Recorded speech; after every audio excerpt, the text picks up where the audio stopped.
The show starts with us in the middle of the kingdom. We are on the outskirts of the castle, and we see a lot of sheep eating grass and some other animals too. MC Haruto Sato tells us how his story began, and it started with the prophecy that a great sage by the name of Alabaster made. It was in the castle of this kingdom, and we saw a lot of people gathered in the great hall for an important meeting. Right in the middle of the hall, there is a blonde girl who looks to be very important for some reason that we do not know for now. However, at the same time, we see a boy climbing a tree to get the fruit from it. He climbs it easily and extends his hand to grab the fruit when a light appears out of nowhere in this forest and distracts the kid. He notices the light is very bright and he can barely look inside, but he manages to look inside and some people come out of it. It is some kind of a portal by the looks of it, and these two are the same people we saw in the castle earlier in another world. A girl and an old guy in his 50s perhaps. They come out and the boy is standing right in front of them. The girl comes forward and asks the boy his name. He tells her that it is Sato, which she finds very strange. Stranger than Hime. Give me a break. The girl tells the boy that he has to keep it a secret what he saw here. In fact, she wants the boy to forget what he saw here.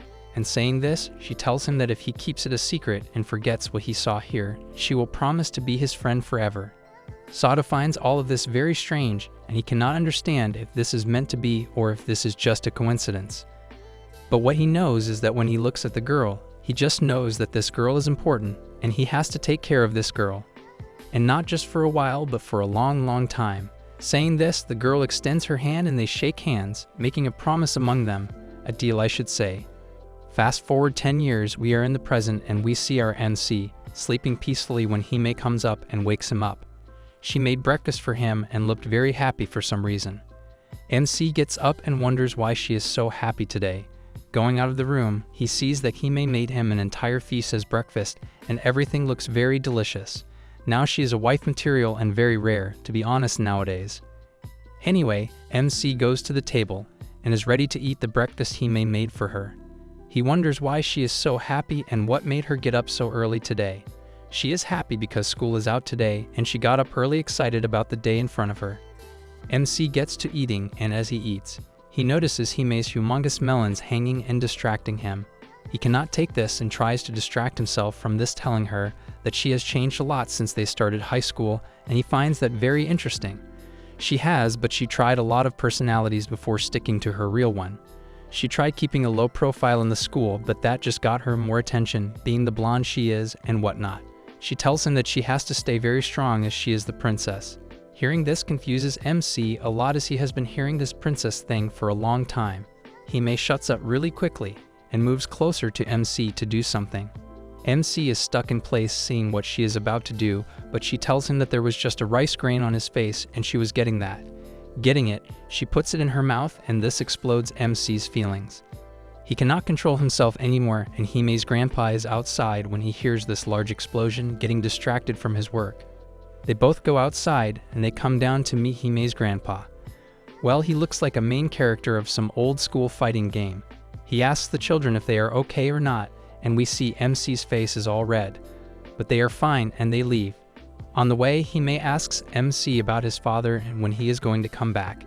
He tells her that it is some time before he gets back, so he has to stay put till then. She finds that very hard and shares that he must be very bummed out not seeing his father for so long. He finds it very normal now as it has been a long time like this. This is nothing new for him, so it is just fine. They are walking when MC takes a look at Hime's chest and at the necklace she is wearing. We see that in the past when they were kids, Hime told him that these rings were very important to her and she is going to give them to the person she would marry. Saying this, she asks MC if he would be willing to marry her when they grow up. Well, yes, obviously. If not, can I take MC's place? MC remembers this vividly, but he knows that those promises and wishes are just fun things children say and forget when they grow up. Hime notices MC looking at her rings and tells him that these are very important, and he cannot have them. She says this and MC stops walking. Thinking that this is exactly how those promises go and they are forgotten forever, she tells him that they have to hurry or they are going to be late. They hurry up and get to school. In the classroom, everyone is talking about the final exams and how they went. Some think they were good and some think they could not have gone worse. However, Hime is very happy as she got 97 in her finals. She has the highest score in the class and all of her friends are impressed seeing her score. They tell her that she is very smart, but Hime thinks it is necessary for a princess. She has been telling everyone that she is a princess, but everyone ignores it thinking that it is just some childish thing she says about her. On the other hand, Sato is with his friends and they are talking about the summer break that starts tomorrow. One friend is very frustrated as he has no girlfriend this summer break as well. He says that people like Sato are very fortunate to have girlfriends on these vacations. He gives his friend a confused look at this and he warns Sato to not deny that he has a girlfriend. He tells him that he knows he does as he always sees him and Hime walking to school together. But that is not the case as Sato tells him. He tells his friend that they are neighbors and nothing else. They are not dating and have not even thought about it ever. But his friends find this very dumb on his part if this is true. They think that he is a dummy if he has not made the move till now. One tells him that if he is okay with the status quo, he has to give up on her as she is going to find someone else soon and his chance would be gone forever. Well, he is right, cannot refute that. This forces MC to think about Hime a little differently and wonder if he can do anything about her. He thinks this and suddenly has a message from her, telling him to be at the shrine at 6. She wants to go to the festival with him. He agrees and after school, he goes to the shrine and finds her waiting there alone. Coming up to her, he notices that she is wearing a yukata and it looks very good on her. She asks him if she took his breath away from this yukata and she has. Hime finds this very MC-like, how honest he is. Anyways, they go to the festival and go inside. They are standing in the middle of it. Hime cannot wait to explore the festival, and she remembers the time they came to the festival when they were kids and got lost. MC told her then to hold hands and said that this way, they would not get separated. MC was Hime's hero, but MC asks her if he is not now. She does not answer the question and wants to explore the festival. They go ahead and start exploring every shop they find. Hime is eating a hot dog when they come across a shoot and win shop. Hime wants that plushie so badly and tells MC that he has to get that for her. Asking the shop owner, the game is 500 yen and he would like to play. Taking the gun, he aims and reminds himself that he is Hime's hero and he is going to win her that plushie. He takes the shot and it is very off, but the bullet bounces off the wall several times and luckily hits the plushie. He won and Hime could not be more happy. Taking the plushie, they go to other shops and at the end, they come up to the cliff and are looking at the sky in peace. MC starts to think if he can do this right now. He wants to tell Hime about his feelings and thinks to himself that he is not okay with the status quo. With this in mind, the action is clear to him and he knows it is now or never. Gathering the courage to speak, he is about to tell her that he is in love with her when mid-sentence fireworks go off. They are exploding in the sky and Hime loves the view. He agrees with her and thinks that maybe now is not the right time. After a bit of silence, she speaks and tells MC that there is something that she has been wanting to tell him, but there was not a right time for that. Now is the perfect time, and hearing this, MC begins to think that maybe Hime is about to spill the beans and confess her love for him. He is waiting to hear those magical words from her when Hime tells him that she is moving. Well, should have told her your feelings earlier, I guess. Hearing this devastates him, and he has so many questions. He asks her when and she tells him that she is moving tomorrow. With this, they go home and MC still has so many questions in his mind. He does not want her to go, but she has made her decision. She tells him that she is moving back to her grandpa's homeland. MC still has no idea what is happening right now, but all he knows is that he does not want her to go. Hime does not either, but she has to and tells him that she has made some great memories here with him and she would never forget him. Saying this, she runs into her house, saying goodbye. He is left alone with a lot of questions unanswered. In his room, he tries to sleep, but her words are stuck in his mind. She told him that she was going to a place that was very far away, but where was that place? He has no idea where she came from. He has known her since childhood, but never has he talked to her about her past. He is thinking all of this when he sees the same bright light he saw those years ago. He had forgotten about that light and what happened, but it all came running back to him.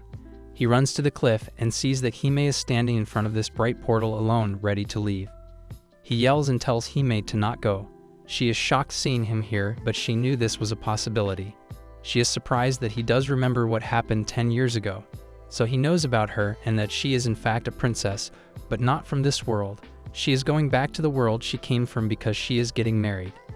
This comes as a shock to MC, but he cannot just stand back and watch her leave. She leaves, saying goodbye to MC. The portal is still open, and now MC has to make a decision. To stay back and live a normal, boring life, which would be much worse without Hime, or go after her right now. He makes the right call and runs after her in the portal. Going into the portal, he finds himself right in the middle of the ceremony of Hime and some princess's marriage. They have exchanged the rings and they are told to now kiss each other, but MC yells and stops them from kissing. Hime is shocked to see him here, but suddenly, a large black creature flies through the window inside the hall. The creature is here for Hime, but MC is standing right in front of the creature. This is the creature from the abyss, and they have been after the Maiden of Light, Hime, for years. She was sent to the other world so she would be safe, but here we are again. MC has no idea what to do now, but Hime's grandpa comes forward, trying to save MC. He gets slammed to the wall, and now, there is no one left to handle this creature other than the Prince of Light. Hime has to make the decision now and kiss the prince, so he will be granted the power of light to defeat this monster. But she runs to MC with the rings. She gives him the ring and kisses him while everybody sees.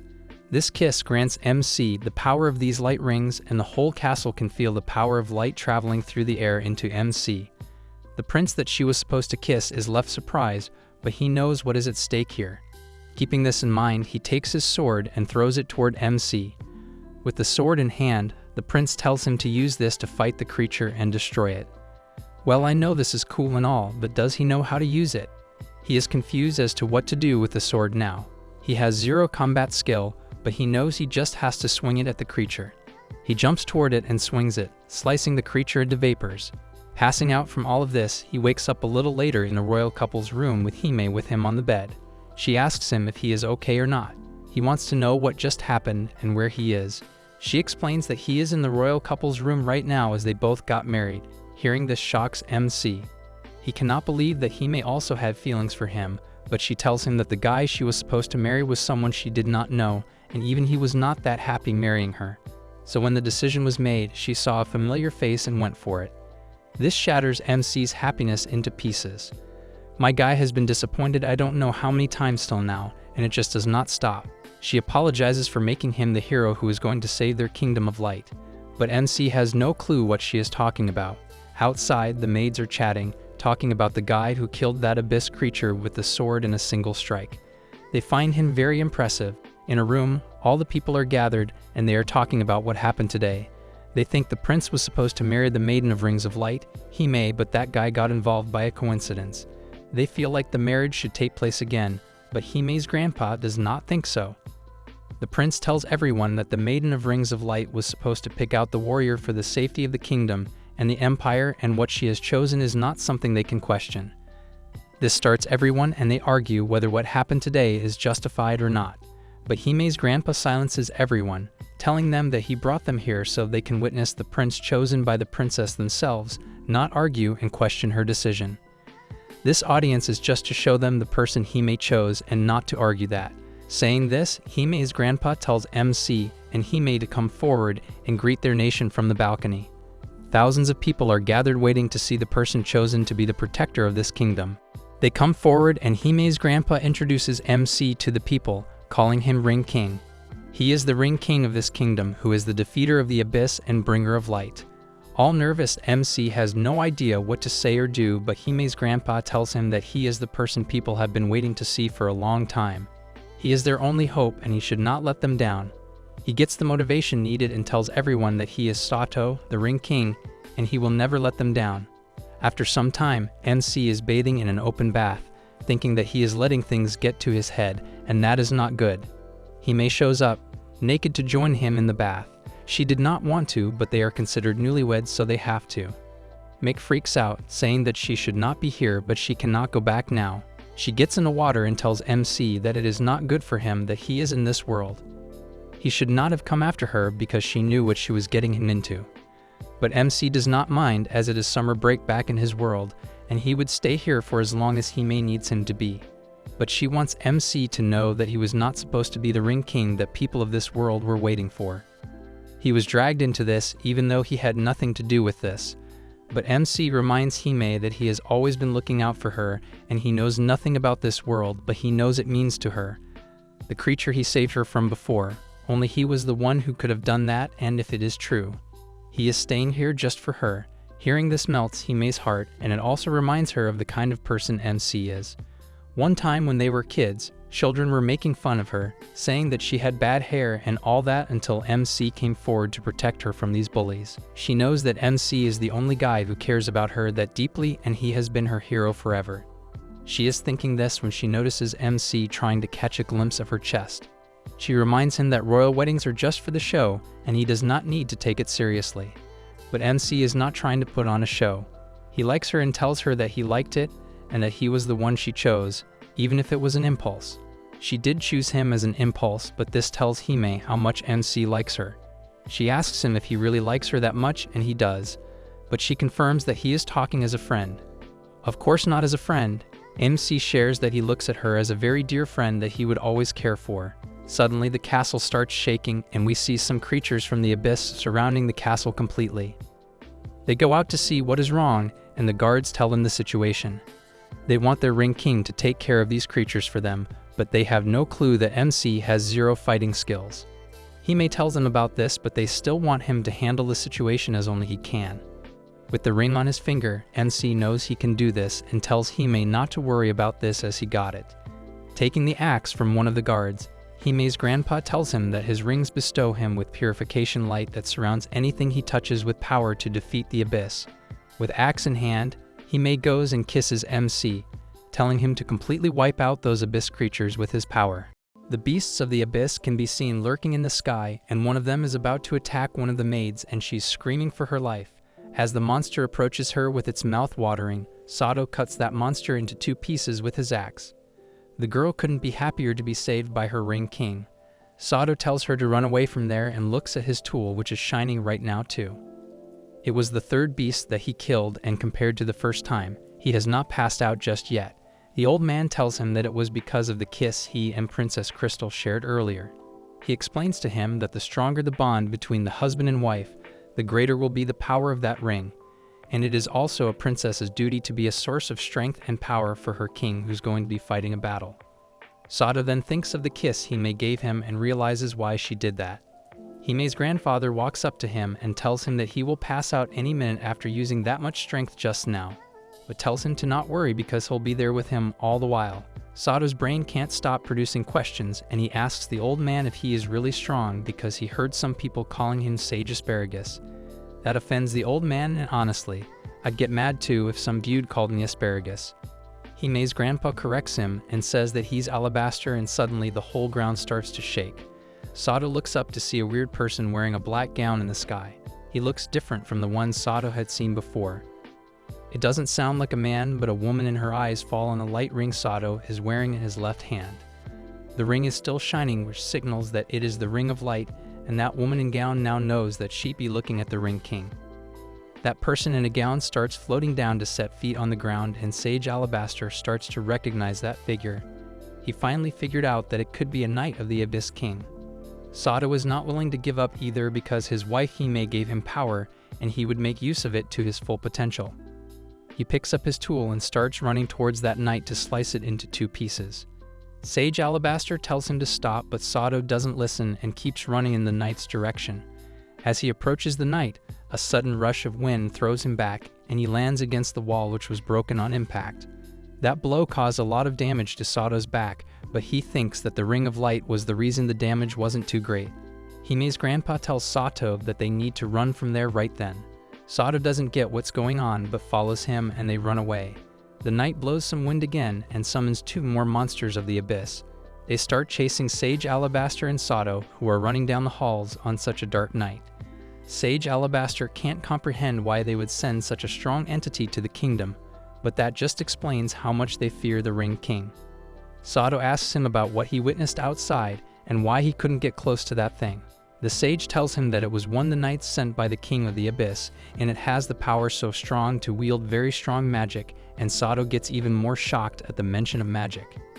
He doesn't get why he can't take care of these knights by just using the power of the Ring of Light.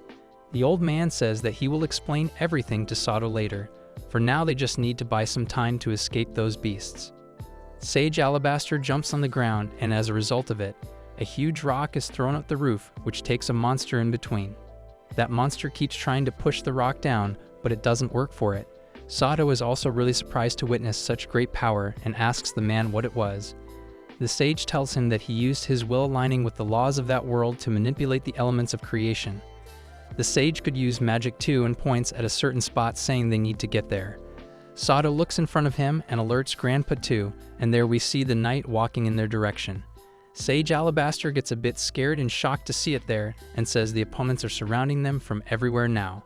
Then we see the prince with a white clothing jumping in the knight's direction and covering it upon landing. Sato is out of words to see the prince there, and the prince proceeds to burn the knight. The prince tells them to hurry to the carriage to escape. Sato is worried if they have to leave the castle because Hime is still in there. The prince tells him to not worry about that and follow him for the time being. They are all finally on the carriage and Hime is with them too. Hime is really relieved to see her husband safe and sound. She's crying the tears of joy, and her grandpa is looking at both of them with so much love. The prince is really disappointed that they still ended up allowing the monsters to reach the South Tower. He tells them that he had to rescue the princess even before she could be in danger at all. Sato thanks him for rescuing the three of them. Sato wants to ask him something, but he can't bring himself to. The prince seemed to have caught the clue and introduced himself as Marmarugius Gisaras, the second prince of the Gisaras Empire. He tells him that the Gisaras Empire is the neighboring kingdom of the Kingdom of Light. Sato couldn't catch the name and ended up calling the prince Margarita. He's bad with the names. He thanks the prince again, and that makes the prince laugh. He tells Sato to call him Mars for convenience. Sato asks Sage Alabaster if the kingdom will be alright, and the old man explains to him that the King of Abyss is after the rings and Rings King, and once none of them is found in the castle, the king will begin a search for the king outside the kingdom. Thus it is unlikely for them to cause any harm to the kingdom now. Grandpa further states that it will be hard to deal with the knight the Abyss Kings send without using the Ring of Light. Upon hearing that, Sato quickly says that as the Ring King, he should be the one to do something about those knights in the kingdom. Grandpa tells him to sit the hell down because he doesn't have enough power to fight them. That's why they're running away in the first place. Sato asks him what he means by the statement that he doesn't have enough power. Sage Alabaster explains to him that even though he is the Ring King, he lacks the power to fight the knights. To disclose his full potential, he will need to acquire the other 4 rings too. Sato couldn't process what he just heard because the Ring of Light is actually a wedding ring. That would mean that Sato needs to marry 4 more women to open up his full potential game. Sage Alabaster gets up from his seat and says that he indeed has to marry 4 more princesses to get the rings from them. Sato's eyeballs disappear in shock, and he seems to despise polygamy. "You're literally Japanese, my dude." Grandpa tells him that he's the Ring King and it's the norm for the king. He gets close to Sato in a teasing manner, because he thinks he'd secretly find it exciting. Sato's life is taking another turn at 180 degrees at this point. Hime on the other side looks really disappointed in her husband and grandfather. She puts her fingers on the ring and thinks to herself how unexciting it is to her while her grandfather teases Sato in the back. In the middle of that dark night, the 4 of them end up at an inn, and apparently only 2 rooms are vacant there. The prince suggests that all 3 men share 1 room, but Grandpa doesn't agree with that. He's scared to leave Crystal aka Hime alone in 1 room, so he decides he will stay in her room with her. Hime doesn't allow that, which is found very disrespectful by her grandfather. And rightfully so. The prince then says that Sato will have to share the room with Hime considering the situation. That makes Hime and Sato really flustered, and they stare at each other. "Shut up, you two's dreams are coming true." After that, all 4 of them are together around a table to listen to what Sage Alabaster has in plan for the next day. Grandpa says that before mentioning the whole plan, he will tell a few things. He decides to start with the duty of the Ring King, and the story begins. He starts with saying that a very long time ago, the whole world was on the edge of destruction because of the dark powers of the Abyss. The people were really depressed because the evil that was being done to them was never ending. The dark took over multiple nations, and they were under the dark spell of death and loss. Now this is where the Ring King comes into play. The Ring King had to take action against the Abyss, so he created fake rings full of magic. There were 5 of them, and there were the rings of light, fire, water, wind, and earth. Using the magic of those 5 rings, the Ring King fought such tiring battles and successfully defeated and sealed the Abyss King. After that huge victory, the 5 princesses were married off to the king, and the rings were then passed down to the next generations. The Ring King along with his 5 wives made 5 nations, and those 5 rings are still a proof of the Ring King and the 5 princesses. Grandpa goes on to say that the Abyss King is in great power again, and the Ring King has to take action again. And that can be done by obtaining the 5 rings from all of the 5 princesses, and after getting them, the king must use all their power to seal the Abyss King. Sato looks very deep in thought, and finally realizes what his duty as a king is now. Life is not all Hime and Game's little one. Hime doesn't look too amused either, and the two are finally in their room, all alone. Hime tells Sato to not worry about what her grandpa said earlier. She says that the marriage is just a formality which catches Sato off guard. He tries to give her an explanation, but his body starts to hurt out of nowhere. Hime gets up worried to check up on him, and Sato says that it might be a bruise after all those fights. Hime tells him to strip, which makes Sato blush really hard, and he says that she's very bold for saying that. Hime tells him to stop joking around, and when she takes his shirt off, she gets taken aback after seeing multiple bruises on his back. She blames herself for all of that, and Sato says that it's not her fault, he overdid things himself. Hime starts to cry and says it happened because she chose Sato as her husband. She gets off the bed and leaves the room crying. Sato calls for her and runs after her. He doesn't find her outside and walks out on the balcony. He sees the Prince Mars there and asks him if he has seen Hime. Mars tells him that he saw the princess walking down the inn just now. The prince assumed that the two got into a fight and says that as Ring King and Ring Queen, things can get really hard sometimes, and before he could say anything else, Sato says that it's nothing too bad. Mars then tells Sato that he's thankful to him. He says that he is relieved that the dude of Ring King is not on his shoulders. Mars could tell Sato had chased Hime from another world and says that Hime must be really precious to him. Sato couldn't really say anything in response to that, and Mars continued. He tells Sato to take pride in leaving his world for the woman he loves. What Mars said probably got into Sato's head too much, and he kept staring at the sky. The prince apologizes for stopping him and says that Hime might be in the back garden. Sato thanks the prince and runs to find Hime. Mars is envious of the courage Sato has, and the boy finally finds Hime. The garden is full of fairy lights, and the place looks really beautiful. Hime is surprised to see Sato there as well, and the next thing Sato says makes her even more emotional. Her husband tells her that he loves her more than a friend. A tear rolls down Hime's cheek. Sato keeps on talking and tells her he chose to be with her, and it was his own decision. He tells Hime to not feel burdened because of it. Sato knows what he wants to do with life now, but Hime is still kind of lost. She tells Sato that she tried to forget everything she did as Himini Nonaka in the other world and live as the Maiden of the Ring of Light. And she was even down to marry someone she didn't know just to protect her world. Hime says that she would have settled for worse, but everything she wanted to do disappeared when Sato decided to chase her. Hime couldn't be happier to marry the man she really loves, but there are things that still worry her. Her husband has to endure way worse and fight battles that leaves such huge bruises as the Ring King. On top of that, her husband will have to marry 4 more princesses, and Hime doesn't want Sato to be going through all of that. Sato apologizes to her for not thinking about things from her point of view. Hime says that's not it, and she's going to stop acting. She will finally get her resolve back, and won't treat marriage as just a formality. She tells Sato that she will faithfully fulfill her duty to her husband and the ring. Sato was speechless, and Hime makes him more by asking him to take her as his bride once again. After all of that, the two return to their room and they're sitting on the edge of the bed, thinking the same. They both think that they have set up the mood for lovemaking after their conversation in the garden. Hime tells Sato that she's willing to do anything as Sato's wife, and they're both red tomatoes at this point. Sato gulps before pinning Hime down, and the girl is so ready for what Sato is about to serve. Sato on the other side is contemplating proceeding things with her. He decides that this is not how he wants to do it for the first time with her, and removes his hand from her shoulder. Hime doesn't know what's wrong with him and asks him why he stopped. Sato tells her that it is not supposed to go like this, and that their first time together should be sweeter and more built up. He turns his face on the other side and says he doesn't want to just go with the flow like this.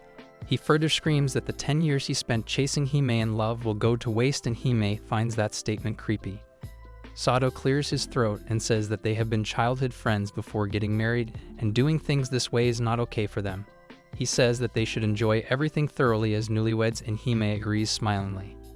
She makes the move first, and the two share a sweet kiss. It is finally morning, and Grandpa asks Hime and Sato if they slept all right. Hime tells him that they had a great night when she couldn't even sleep the whole time. Grandpa is pretty disappointed to find out that the couple didn't even do anything the whole night.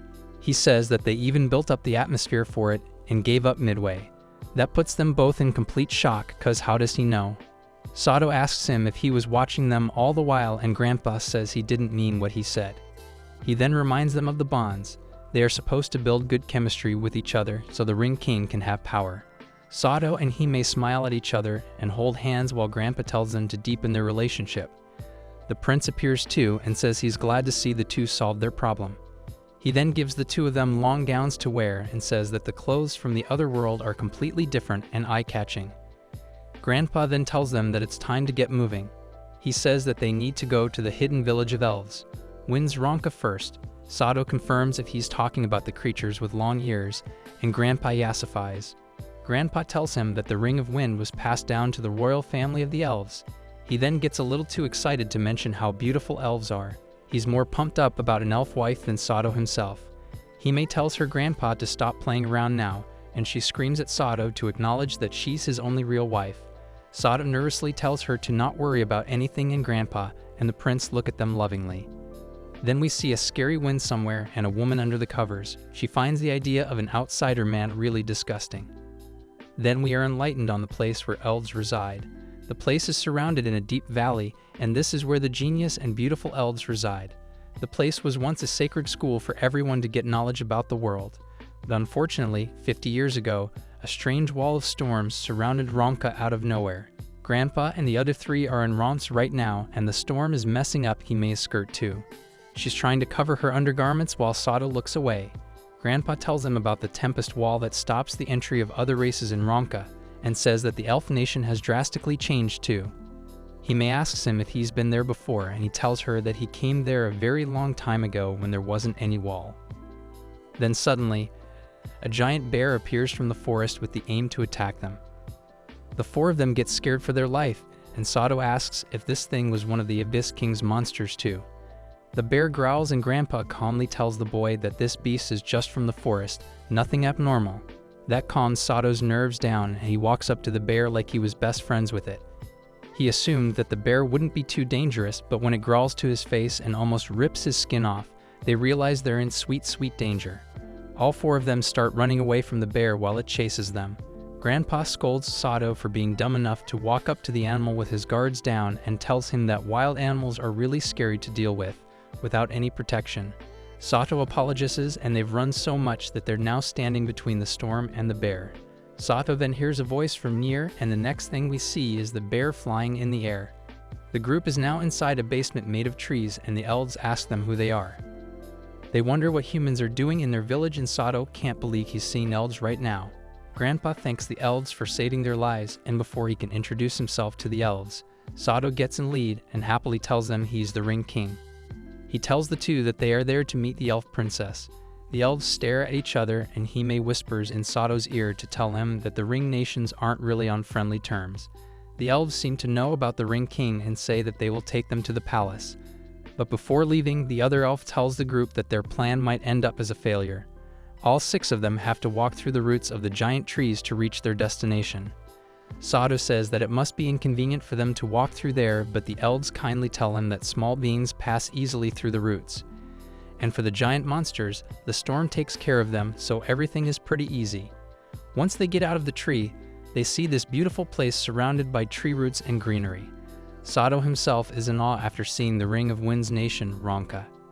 They are all now in palace, and Hime is curious to know what the elf princess would be like. Sato tells her to relax and says it'll be fine, no matter how she is. He says that he will accept the ring as the Ring King and nothing bad will happen. Hime smiles, and the gate finally opens. The place is completely empty, and Hime points at someone behind the throne. Someone was hiding there, and it seemed to be the elf princess. Sato says that she looks scared of him, and Hime agrees. The elf princess finally gathers the courage to ask the boy if he's the Ring King. Sato enthusiastically introduces himself as the hero from another world.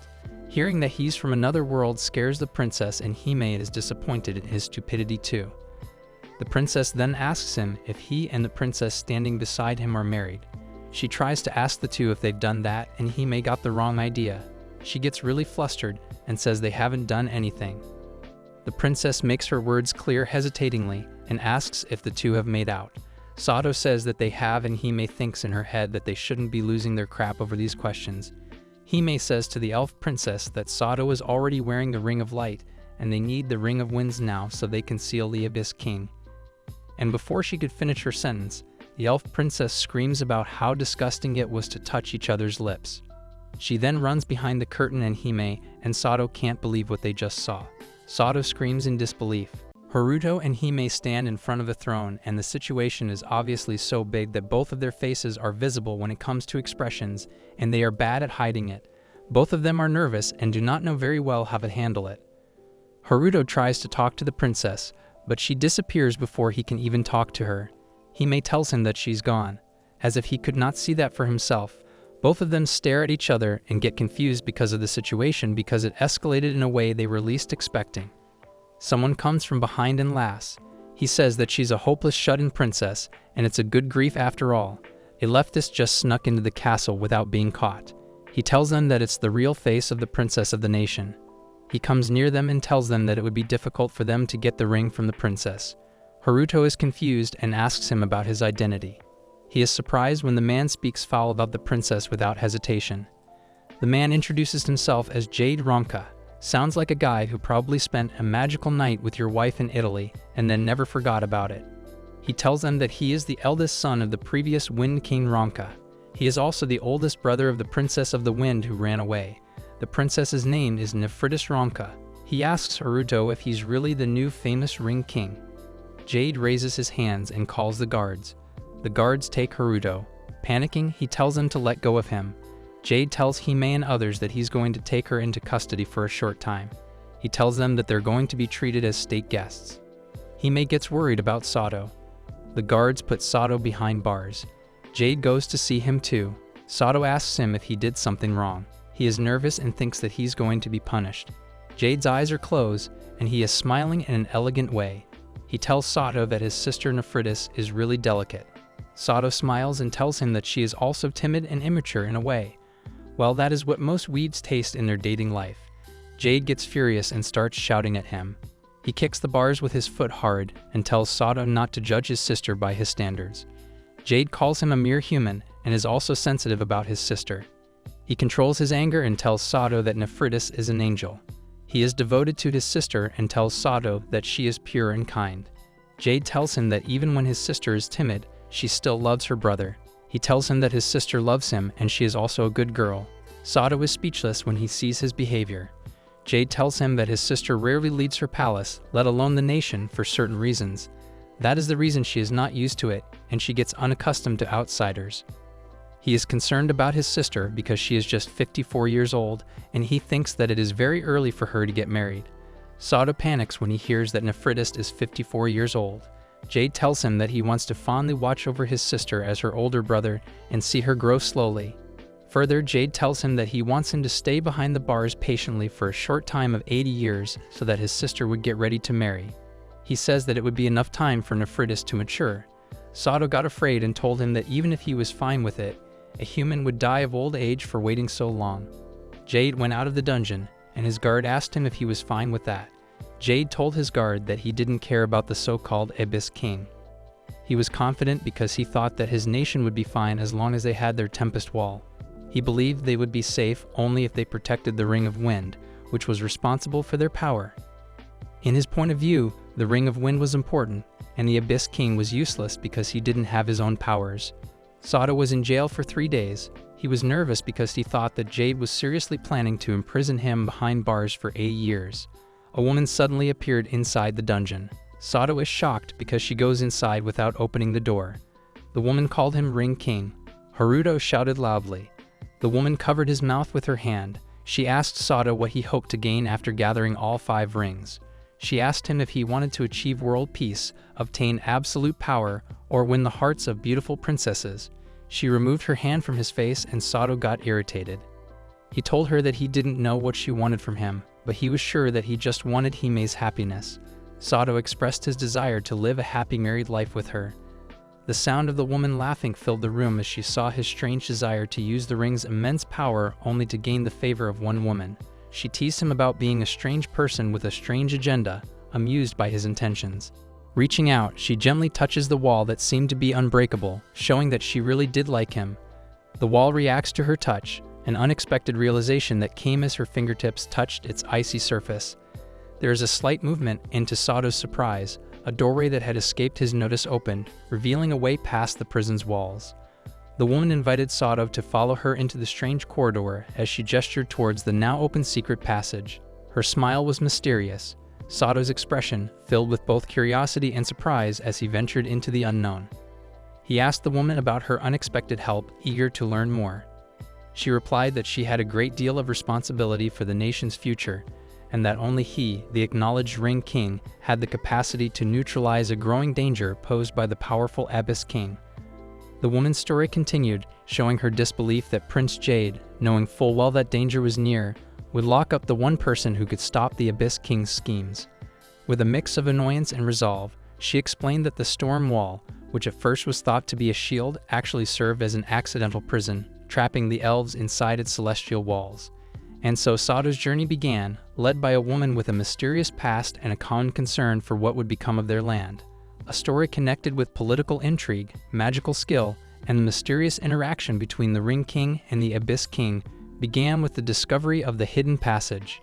Behind her, Sato followed her into the cave, and she held a light in her hand to make the passage clear for them to walk inside and find their way.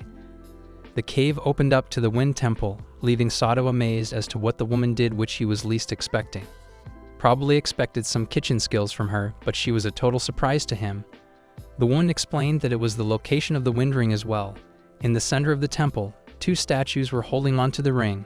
The woman explained that it was one of the rings of power, named Wind Regalia.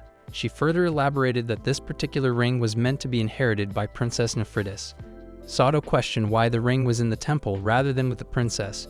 As something moved under the cloth towards the temple, the woman instructed Sato to hide.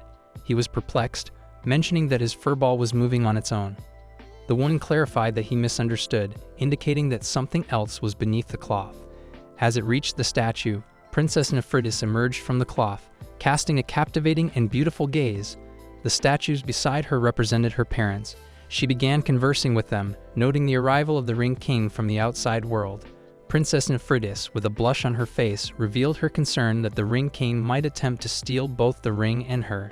She expressed her resolve to remain within the palace, adhering to her mother's wishes, and pleaded for the protection of the nation's peace. Kneeling before the statues of her parents, she prayed, honoring her father, the previous Ring King of the Wind, who had dutifully safeguarded the elves' nation. The mysterious lady enlightened Sato, revealing that despite the apparent lifelessness of her parents' petrified bodies, they were utilizing the power of the ring to generate the Tempest Wall, acting as the protective barrier for the elves' nation. The Princess Nephritis overheard Sato's exclamation and inquired about who was hiding behind the wall. Sato hesitated, unsure of how to reveal his presence to the princess. The lady realized that the bird noises wouldn't fool the princess inside the room. She urgently guided Sato to leave the area before they were discovered. Sato, feeling a bit flustered, followed her lead and put all his hope into her. Nephritis was shocked to see Sato, the Ring King, in her sacred wind temple. Sato explained that he meant no harm and just wanted to talk to her. The mysterious lady beside him assured the princess that Sato was a trustworthy person. Sato, carrying the unconscious princess, followed the mysterious lady through the secret passage. The lady led him to a hidden chamber where they could safely discuss the situation without being discovered. Sato hesitated but decided to trust the mysterious lady. He carefully carried Nephritis and followed her guidance through the palace. The lady led them to a secluded area where the elves' elders were waiting. They revealed themselves to Sato and thanked him for bringing the princess. They explained the true nature of the Tempest Wall and the role of the Wind Ring in protecting their nation. Jade became anxious and ordered a thorough search for Princess Nephritis. Meanwhile, Sato, carrying the unconscious princess, was guided by the elves' elders to a hidden chamber. The mysterious lady revealed herself as an ally of the elves and expressed gratitude to Sato for bringing the princess to safety. Sato contemplated the situation, realizing the complexity of elven life and the struggles faced by Princess Nephritis. As Jade's search intensified, Sato wondered how he could navigate the challenges ahead, striving to protect the princess and maintain harmony in the elven realm. Sado, left alone with the unconscious Princess Nephritis, felt a sense of responsibility weighing on his shoulders. He pondered on how to fulfill his duty as the Ring King and ensure the safety and happiness of the elves. As Sado wrestled with his thoughts, he realized the delicate situation he was in, and his realization finally hit. Damn, sounds like post-nut clarity, because most of you weebs work like that only. Unsure of how to proceed, he hesitated, contemplating the responsibilities and challenges that came with being the Ring King and how he had to keep himself safe as well. Nephritis, still bewildered, cautiously observed Sado and his moves and kept a deep eye on him. Though Sado realizes what might be going through her mind as well, so he makes an attempt and reassure her, explaining the circumstances and his intention to protect her rather than harm her.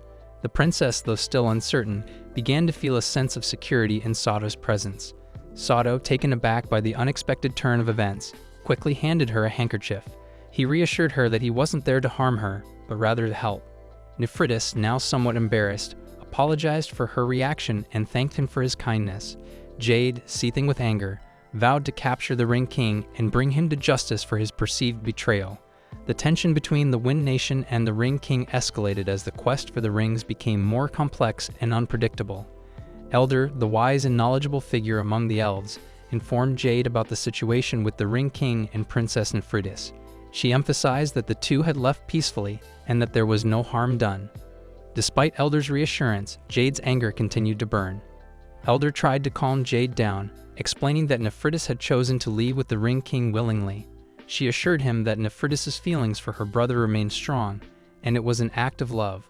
Jade, however, found it difficult to accept the situation, especially considering Nephritis' fear of outsiders. Jade's shock and trauma over his sister's departure started to affect him deeply. He struggled to come to terms with the situation, and the unexpected elopement left him emotionally distressed. The news of his sister choosing love over her fears of the outside world took a toll on Jade's mental state. Jade, still grappling with the shock, tried to process the elder's words. The reality of his actions sinking in, he faced the consequences of his overprotective nature towards Nephritis. The elder urged him to reflect on the choices he made and how they impacted his sister's happiness and the overall fate of their nation. The elder listened carefully to Jade's reasoning. She acknowledged the importance of the Ring of Wind in protecting their nation. However, she reminded Jade that the rings were meant to be passed on to the Ring King, and the decision was beyond the personal desires of any individual. The destiny of the rings had to be respected for the greater good. Jade, determined to find his sister and bring her back, set out to search for her in their manor. The elder could only hope that Jade would come to understand the intricacies of fate and the importance of the ring's destiny in time. Sado reassured Princess Nephritis that it was all right and he understood the circumstances. He handed her a set of fresh clothes after they were done washing. They both waited for their clothes to dry, sitting in the room in awkward silence. Sado tried to ease the tension.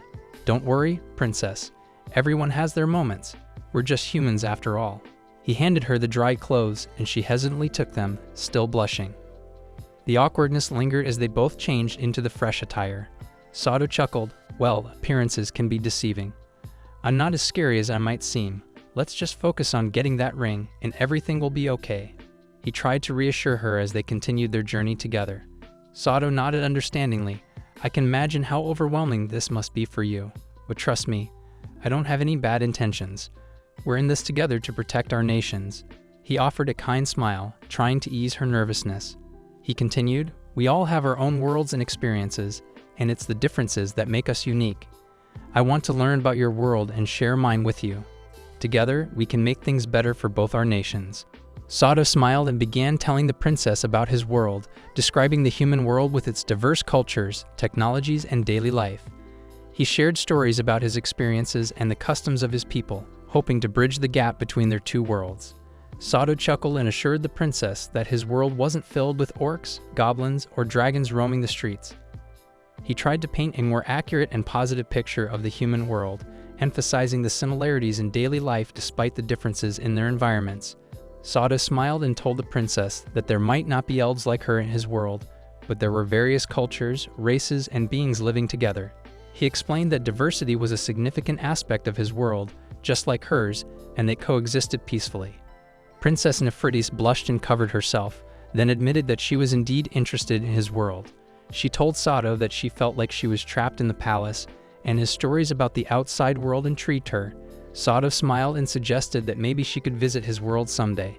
Sato comforted Princess Nephritis, telling her that people often misunderstood others, and it wasn't right to judge someone without knowing them personally. He assured her that everyone had their own circumstances and challenges. The princess appreciated his kindness and felt a bit more at ease. Sato nodded in understanding, acknowledging that it was natural to feel both curiosity and fear about the unknown. He assured Princess Nephritis that he would do his best to make her feel comfortable and that they could learn more about each other's worlds together. The two of them continued their conversation, gradually building a connection. Sato was intrigued by Nephritis' curiosity and interest in the outside world. He encouraged her to share more about the things she had learned from the books and promised to answer any questions she had about his world. The princess smiled, feeling a bit more at ease as they continued to talk about their different worlds. Sato reassured her that they were on a journey together and that he was determined to help her fulfill her dreams. He mentioned the importance of understanding and embracing each other's worlds. Nephritis smiled, appreciating his words, and they continued their journey, each carrying their own hopes and aspirations. Sato comforted her, saying that everyone has their strengths and weaknesses.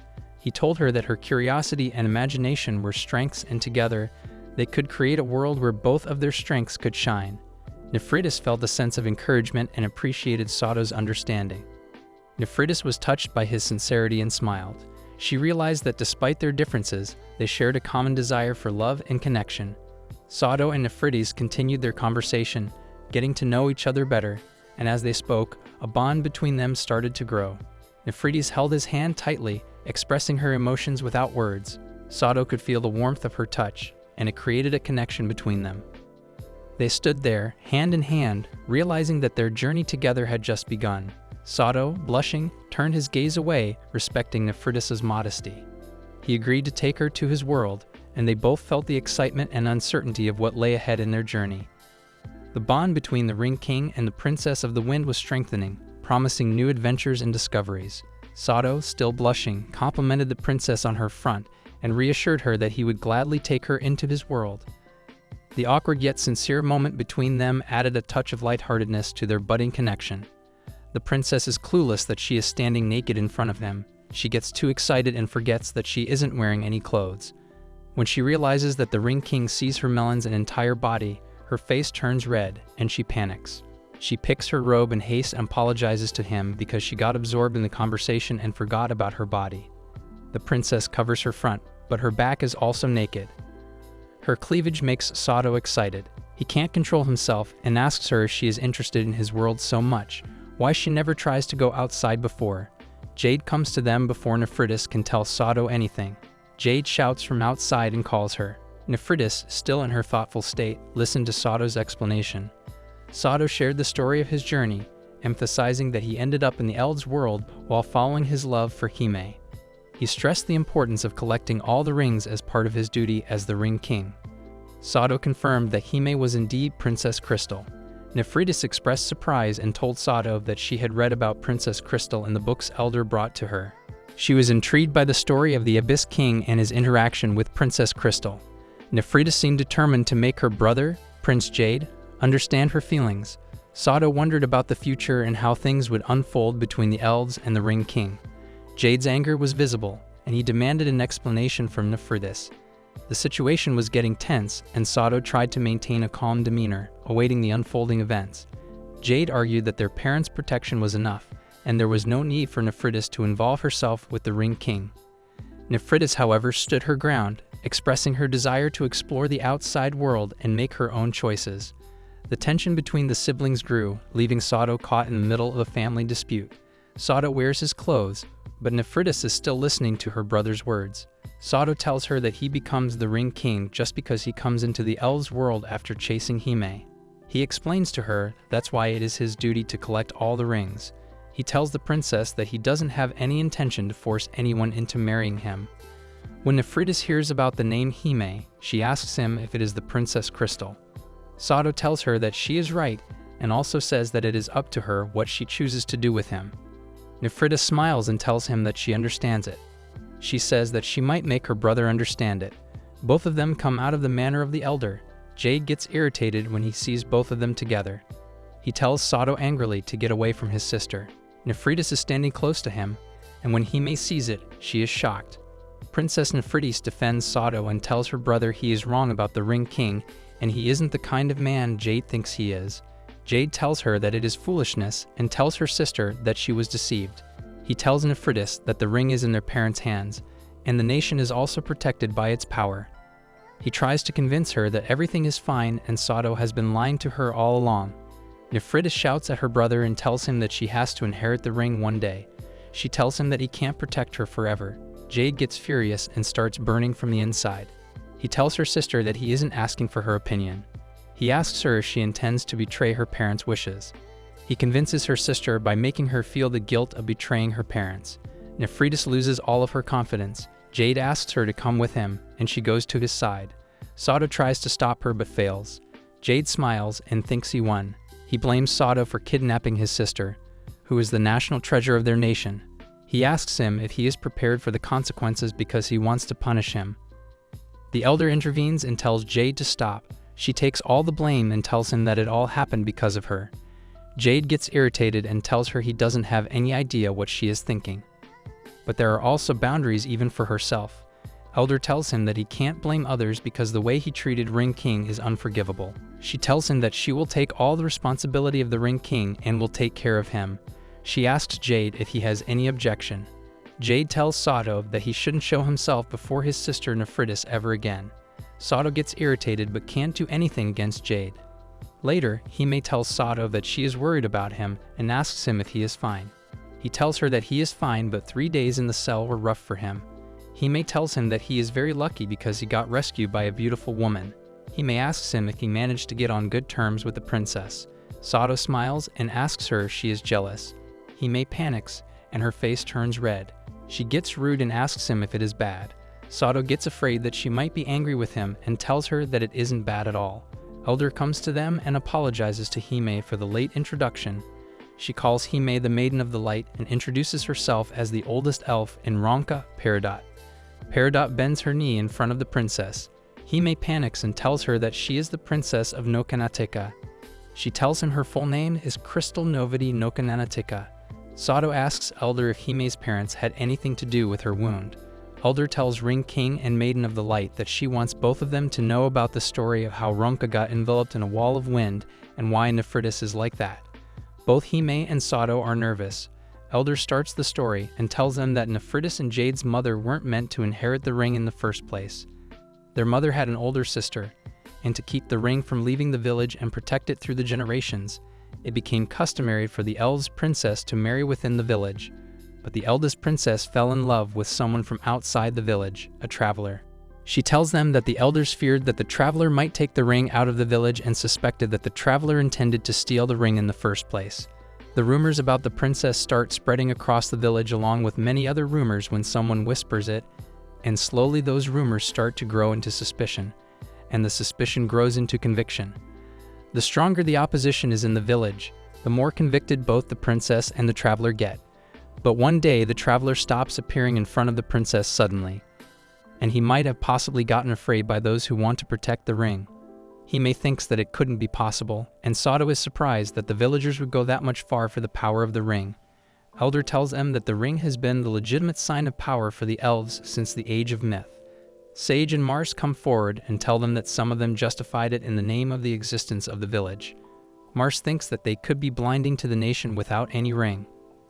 The eldest princess leaves the village after cursing the whole village, which causes them to be spread by evil. In order to keep the village safe from evil, Nephritis and Jade's parents sacrifice their lives. Sato is shocked to hear that he as the king has to give up on the Ring of Wind.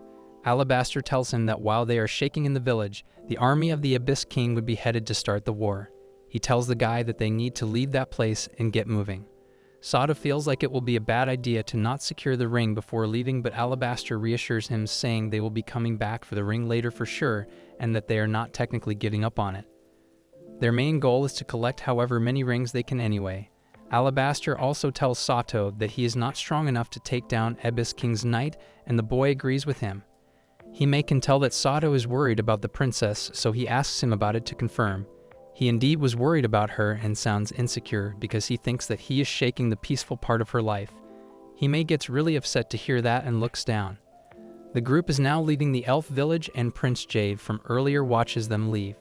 He is relieved to see them go and says to the other guy that the story of the Ring King is still a mystery. The elves have been around since forever and still don't know if there is any truth to that legend. The man says that their only duty is to do whatever they can to protect their city and its people. Then a servant comes rushing to the prince, and there's a hint of worry and panic in his voice. The prince asks him what was up, and he tells him the bad news. The strange creatures of the abyss have succeeded to cross the storm border. The news was enough to shake the prince, but the dude doesn't stop there. He tells the prince that a black scary monster is letting the other beasts in the city by creating a hole in the wind. Another war is in the making. Prince Jade is shocked to hear and can't bring himself to believe that the strong storm his parents created is no longer safe from the monsters. The guy tells the prince about more monsters who are waiting to attack the place outside. Then we see Sato's group leaving the city through the tree root, and Alabaster spots the abyss monsters in the sky. The monsters just kept coming in, and they seemed a lot in number. The group looks in their direction, and Sato can't comprehend how they even managed to cross the barrier. He notices that the abyssal creatures are going in the direction of the palace. Alabaster is anxious at this point too, and decides that the ring is more important. He tells Sato that they're going back to the elf city for the sake of the ring. Sato follows, and since we know that Hime and Sato's romantic bonding helps empower Sato, the two kiss before the battle begins. Their cheeks are all blushing, and the strong light flashes as soon as their lips meet. The abyssal creatures are invading the city, and their mere shadows are covering the entirety of the city. The elves are seen unconscious, unarmed, and fighting for their lives on the ground. The citizens are screaming fire, and there is this storm of panic and fear among the people. The black ugly monsters are peeking through the windows of the houses, and we see the princess hugging her knees and crying in her dark room. Someone outside the door is trying to get her out of that place, and tells her that the monsters are invading the city outside. The person asks her if she really wants to sit there and do nothing about the mess going on outside. The princess responds and says that her brother will figure things out, and that she's incapable of doing anything by herself. She seems really scared herself, and recalls the promise she had made with her mother. The queen had told the princess to stay inside for her safety. The princess breaks down while mentioning it, and the woman outside furrows after hearing that. She is not having any of the princess' cowardly bullcrap, and tells the girl to turn into a stone. She says that because according to her, the princess can't empathize with the people suffering outside and cares about her safety only. The woman says that the princess has no heart, and an elf without one has no life. And she is not wrong too, to some extent. But again, the princess is just a girl too. The princess is still curled up around her own body and doesn't say anything to the woman's critical remarks. Then we see the Abyss King's knight walking up to the Ring of Wind in the hand of the statues. Prince Jade reaches there just right in the time, and he knows what this knight is up to. It is shifting the attention of everyone in the palace from the ring to the war going on outside, so it can steal the ring and completely make the wind barrier vanish. And if that happens, the monsters waiting outside will barge in, and that would make things even worse. The prince wouldn't just stand there, as the hopes of the kingdom and the royal family are stacked up on his shoulders. He brings out his sword and runs up to the knight, warning it that he as the prince would not tolerate any of the Abyss King's plans. Once he strikes the knight and the bright green light goes out, he sees that the sword didn't even touch the beast in black. The knight didn't even have to do much to respond to the strike. It just flicked its finger, and the prince was thrown against the wall at a great height. Things are getting really interesting at this point. Prince Jade slides down the wall and falls on the ground. It must have been really painful because he can't speak properly at this point. But against all the odds, he still manages to speak. He now knows that it is the same servant of the Abyss King who attacked Princess Hime no Kanateka on her wedding day. But the knight's strength doesn't concern him because as the prince of the kingdom, he doesn't have the option to back off. He tells the knight that he will do everything in his power to protect what his parents left, the wind barrier and the ring. The knight just smirks after hearing that, and then throws a really strong ounce of wind to attack the guy. But before it could strike the prince, an orange light was built and the attack was blocked out. It was Alabaster's doing, and he was relieved that the group managed to make it in time before anything bad could happen to the prince. Prince Jade was surprised to find Ring King Sato back in the city and asks him why he is there again. Sato, with a smirk plastered on his face, clears out any misunderstanding by telling the prince that he didn't return to protect him, but because the city is where his second wife-to-be lies. Prince Jade's eyes widen upon hearing that, and Sato is all ready to take that bastard of a knight now. He says that this time he is all buffed up to fight the thing unlike the last time. He then looks at Hime and says that he's confident like that because he has all the power in the world now. That comment makes Hime sweat because this dude is clearly pointing at the makeout session these two had a few moments ago. Hime can't keep up with the eyes Sato is looking at her with and tells him to keep them forward. Sato follows his wife's command and moves his neck in the forward direction. The prince is standing right beside Sato, and he tells the boy that being reckless and losing to the knight is not even any of his options, as the future of the entire world is up to Sato at the moment. Sato looks very confident and says that it won't be a problem at all because all he needs to do is kick the knight out of the city. Sato has his sword out and it is glowing, ready to strike its ops. The boy sounds more than enthusiastic to win, and Prince Jade is having none of it. He thinks both of them are stupid, but Sato is ready to make the knight lose. He runs with all the willpower he has in him to the monster, and Alabaster is all ready to have his young men's back too. Sato's attack couldn't even reach the black gown knight, and it struck him with his finger. Sato and the prince couldn't withstand the attack, but Alabaster saved them from falling. Prince Jade, on the other hand, is way too hopeless about the fight. He knows that they won't be able to touch the beast with their swords, and fighting its magic off is something very impossible. He thinks that both of the boys are hopeless, and he seems to be right. Hime is covering up Prince Jade's wounds and tells him that Sato knows all of what he has said. Despite all of that, Sato will not back off and will protect her with all he has got in him, no matter how strong his enemy is. Prince Jade says that he is the same when it comes to his sister. He gets up with his sword in his hand and says that he will protect his little sister like Sato is protecting Hime. And making sure his family is safe and thriving is what he has lived his entire life for. He is more than determined to protect the princess from being a victim of the fate of the rings.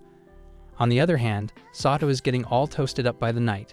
The beast literally throws the boy across the floor like a piece of light clothing, and Sato screams in pain. Alabaster makes a comment on the attack and says that he knew it would be hard but didn't know this much. Sato is also disappointed and looks at his gleaming sword. He assumed that he would be a lot better at using it, but it is not just working. Hime looks at her man worriedly and recalls the time when they kissed. The brightness that ignited their kiss didn't last long because Hime pulled away really quickly for some reason. That made Sato confused too, but Hime reassured him, saying she's fine, and told him to be careful during the fight. The flashback ends and the girl is looking at the ring and the light it is beaming out. Then again, a flashback of how she felt when the elf princess held Sato's shirt flashes in her mind. Hime is feeling very insecure at the moment and believes that she is not good enough for Sato alone. Sato, on the other side, gets up with the sword in his hand and calls Hime and tells her to back away. Hime, instead of following what Sato told her to do, starts running with a different plan in her mind. She doesn't care about anything else and just keeps running until she reaches the princess's room. Hime starts to knock at her door violently because she's just too worried. She calls Princess Nephritis and tells her that she, Princess Hime, is there. Hearing that name makes the princess look up, and then we see all the men trying to take that one knight down. Our prince is helping Prince Jade stand on his feet in the back, while Alabaster is telling Sato that they all should run away because things are not working out. Sato is too passionate as the Ring King and tells Alabaster that the knight's target is the Wind Ring. Now, the Wind Ring is right where all of them are, and if they leave that place, it will be able to steal it without any hurdle. Sato is not willing to leave that cave, and he makes it clear to Alabaster. Right at that time, Elder comes running there and calls out for Sato. She approaches the Ring King and informs her about Hime going to Princess Nephritis to ask for help. Sato gets a little worried and surprised to hear that, but the woman says all is fine, and he shouldn't be concerned about the fact in a negative manner. She praised Hime for being a good wife, and moved to the side a little. She then pulls her palm out, holding it in the knight's direction, and says that they all need to bear with the beast for a little while now. Her palm then radiates a magical attack in the knight's way. On the other hand, Hime is doing her part in protecting the Wind Ring too. She is standing in front of Princess Nephritis' room and asking her to agree on marrying Sato. She feels a little awkward talking to her fellow princess for the first time like this and mentions it to her too. She even asks her to tell her she is being annoying just to get a response out of her. But nope, this girl is a little too good at being mute and doesn't respond to Hime.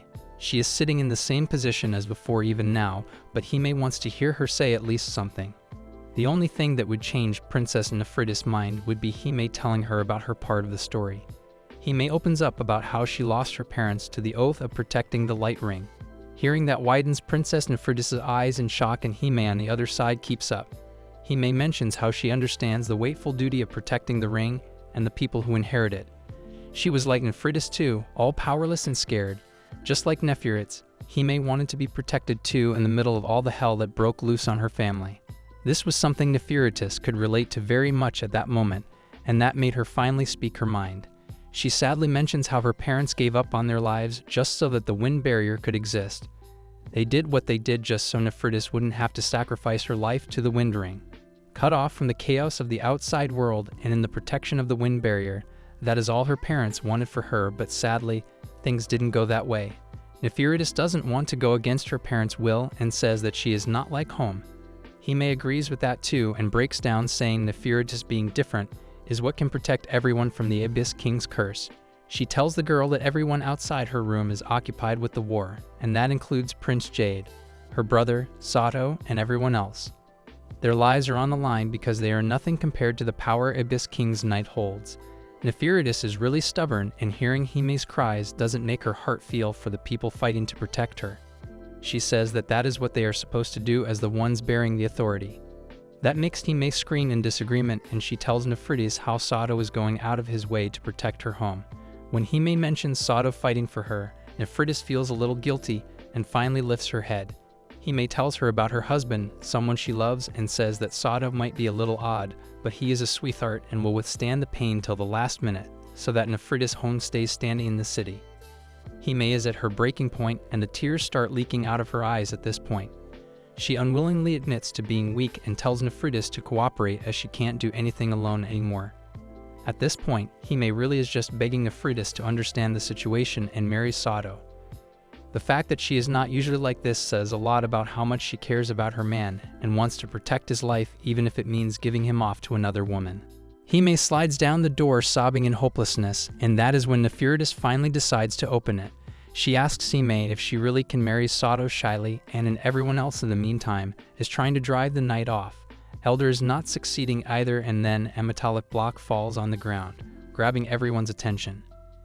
It was Hime and Nephritis holding it, and Sato can't believe what he's seeing right now. Prince Jade comes forward too, and is surprised to see the princess too. He asks her why she decided to come out, and Nephritis says that he can save all the scolding for later. Hime asks Nephritis one more time if she is sure about her decision, and Nephritis says that she is. Prince Jade is just standing there trying to make sense of things when things get even more senseless. Hime and Nephritis start dragging the block towards the statues holding the wind ring. Everyone just looks at them in disbelief, and Nephritis apologizes before crushing the statues into pieces of mere rock. Prince Jade goes cold in shock, and the rings from the statues fall on the ground. The rings falling on the ground meant that the wind barrier would finally be erased from around the city. The citizens notice it disappearing, and this sudden wave of concern covers the place. Nephritis picks up the rings and runs up to Sato and kisses him as his bride. And again, the kiss and any romantic bonding will make Sato stronger and hence will be able to fight better. Hime looks away while the second wife of her husband pulls him into a kiss, and it seems that Nephritis really liked kissing Sato. The yellow light covers the newlyweds, and Sato notices the wind ring gleaming too. The same happens to Princess Nephritis' ring. Prince Jade doesn't seem to approve of the marriage and looks very mad at her sister. He looks up and says that things will get worse because the monster waiting outside will easily invade the city now. Nephritis tells him to not worry and holds Sato's hand into hers, and that makes a strong energy surge out of their rings. The light and wind combined together have a very strong impact that the entire palace was covered with the light and the wind, and all of the monsters surrounding the palace were discarded with that energy. Abyss King's knight seems to be losing it too at this point, and it holds its face and gets down on its knees in pain. The impact lasted as long as Nephritis and Sato's hands remained intertwined. As soon as their fingers uncovered their hands, the energy disappeared. Sato looks at the wings in genuine surprise, and Alabaster signals him to attack the knight right then. Sato follows right away and starts running up to the beast. The knight tried to stop Sato from approaching it, but the wind ring has made things different for Sato, but in a good way. He now has a control on the wind power that the knight casts, and he discards the attack using the wind power. Sato is now able to strike the beast with his sword, and as he stabs the knight's face, Its face starts shattering like a piece of a glass. But Sato passes out before he could even witness what he just did and wakes up in a giant bed with both of his wives looking very happy to see him regain his consciousness. Sato sits up straight after waking up and looks very clueless. He doesn't have any idea what's going on, but then he looks at the rings and understands. Elder appears again with Alabaster and addresses him from the doorstep. She approves of Sato being the Ring King with a proud smile on her face.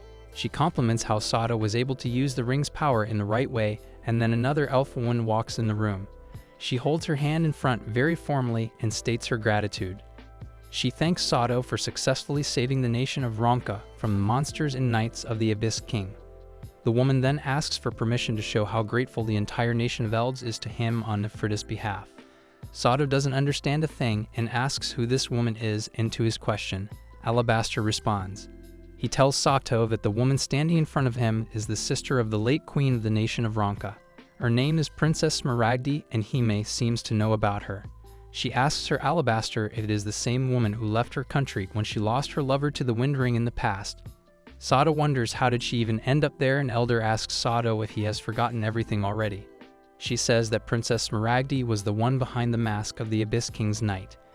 Then the flashback of the mask shattering to disclose the knight's face plays, and Sato can't comprehend the fact that the knight was indeed the old ring princess. The woman then throws a dark-colored ring for Sato to catch, and the boy tells it apart right away. It was a black ring of wind, and Sato is told that the Abyss King controlled the princess using that ring, but the ring is all powerless now. Sato goes white in fear and confusion, and Princess Smaragdi finally speaks again. She is wearing a very sad expression on her face and says that she had to ruin her fate to get the rings and the voided, unappealing dark world that the rings came with.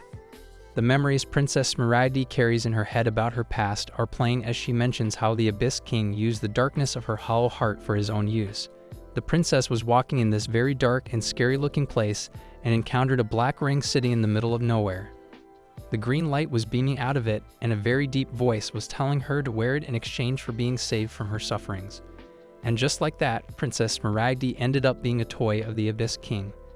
Alabaster looks at her while she talks about her past, and Sato now understands how little people know about the Abyss King.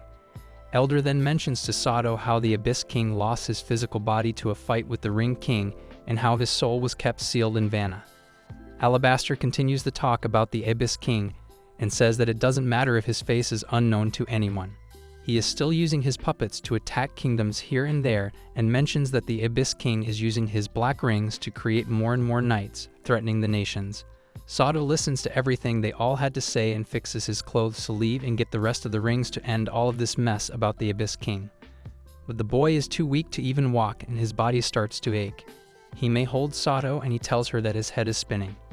Elder tells him that it is happening because he spent a lot of his energy to fight the knight, and if it was just another king, he would have been dead by now. She tells him that he's alive because of the bond he shares with both of his wives, and says he should thank them for his life. Sato then looks at his wives after hearing the word princess, and can't really believe that he actually married someone else besides Hime. He doesn't finish his thought and calls Nephritis, and the princess happily responds to him. Nephritis tells Sato that there is a healing spring in the palace and asks him to go there with her so that he feels better quickly. Sato doesn't have a choice and ends up going there with both of them. The three are in the warm water and bathing when Sato asks what is going on, and Nephritis finally speaks. She starts off by mentioning how she knows about the love Sato and Hime share, and goes on to ask Hime for tips for becoming a good wife. That catches her off guard, and she gets a little closer to Sato and nervously tells Nephritis that they know each other too damn well. She also tells her how the two have kissed many times and make love every night. Nephritis loses her crap after hearing that, and then Elder appears too. There is no sign of clothing on her body, and she happened to listen to Hime too. She demands a show on how Hime and Sato make love. The woman then sits down and says that Sato must go on about making love differently from the men of her world. This pervert of a woman is pretty excited to see new things, and Hime is not ashamed to show that side of their relationship anymore. She gets up and walks up to Sato all naked, and her breasts are touching his chest. She can't hold it in anymore, and as she is about to kiss Sato, he pushes her away because he doesn't want their first time to be forced. Nephritis looks traumatized, and nothing happens between Sato and Hime, thankfully. Later we see Princess Smaragdi and Alabaster talking about something at night. The princess wants to know about something and thinks Alabaster might have all the information since he is considered a sage. The princess wants to know about a certain visitor who visited Ronka 50 years ago. That visitor was the princess's lover and she wants to know what happened to him. Alabaster pulls out a necklace after hearing that, and it was the necklace the princess gifted to her lover. She asks him why he is carrying it, and the man tells her that he has been friends with the man for a very long time. The princess wants to know if he is still alive. Alabaster tells the princess about what the man told him. He told Sage Alabaster that he would never want to see the woman he loves become an outcast because of him. The princess hears Alabaster mention how the love of her life is living peacefully far away. The old man is relieved that he got to tell the woman about the pure wishes her man has for her. He hands her the necklace and another day rises. Princess Nephritis is missing her parents and stands in front of their grave. She remembers her mother reassuring her about their presence. The princess is there to let her parents know that she's safe and has something she wants to do. Prince Jade walks in too and asks her if she's leaving the city. The princess tells him that she is, and her brother pats her head after saying she's a strong person now. As Sato's group was headed out of the kingdom, Nephritis runs up to them and tells Sato that she wants to provide him strength as his wife. She also wants to see how the outside world looks, and Sato has no problem with taking her along either. So they are walking side by side happily, and Nephritis mentions the promise Sato made and says how eager she is to see his world. Hime gets a little jealous, and everyone laughs at how cute they all are. Then we see Princess Smaragdi asking Elder if the Ring King will truly be happy this time around, and she also wonders the same about the Ring Princesses. Elder tells her that she's never seen all of the Ring Princesses, including the original Ring Princesses, prosper. Elder says that Sato is too gentle for a Ring King, but thinks that it might be a good thing for everyone. Princess Smaragdi hears two people talking about the departure of the Ring King, and one of them mentions Alabaster. The name rang a bell for Smaragdi because Sage Alabaster was the one whom she loved and lost. Alabaster seemed lost in thought too, and Sato wakes him up. With that, they all head to the Light Kingdom, all safe and sound.